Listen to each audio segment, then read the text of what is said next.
আমি অনলাইন থেকে কিছু ফুলের বীজ অর্ডার দিয়ে কিনে এনেছি, তো সেগুলি এখন মাটিতে বসাবো। তাই ভাবলাম আপনাদের সাথে শেয়ার করি।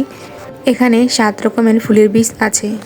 যে কয়টা আমি মাটিতে রোপণ করব সে কয়টা আমি আগে রোদে শুকিয়ে নিচ্ছি। তাহলে চলেন এখন আমি আপনাদেরকে মাটি কিভাবে রেডি করব সেটা দেখিয়ে দিই।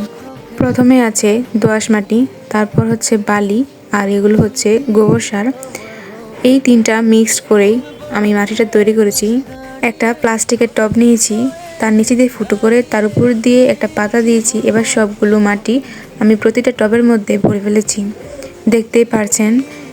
এবার বীজ বসাবো। প্রথমে আমি কিছু মাটি সরিয়ে নিয়েছি, তারপর আলাদাভাবে বীজগুলো ছড়িয়ে ছিটিয়ে দিয়েছি। এবার উপর দিয়ে আমি আবার মাটি দিয়ে দেব। এভাবে আমি সবগুলো টবের বীজ বসিয়েছি। সবার শেষে আমি প্রতিটা টবের মধ্যে পানি দিয়ে দেব। এবার অপেক্ষা করার পালা। প্রায় 1 সপ্তাহ অপেক্ষা করার পর এখন তোমরাই দেখো প্রতিটা বীজ থেকে চারা বেরোইছে। দেখো আমি এই টবটার মধ্যে অনেকগুলো বীজ ফেলেছিলাম, সেগুলো হয়েছে, আর এই টবগুলোর মধ্যেও হয়েছে।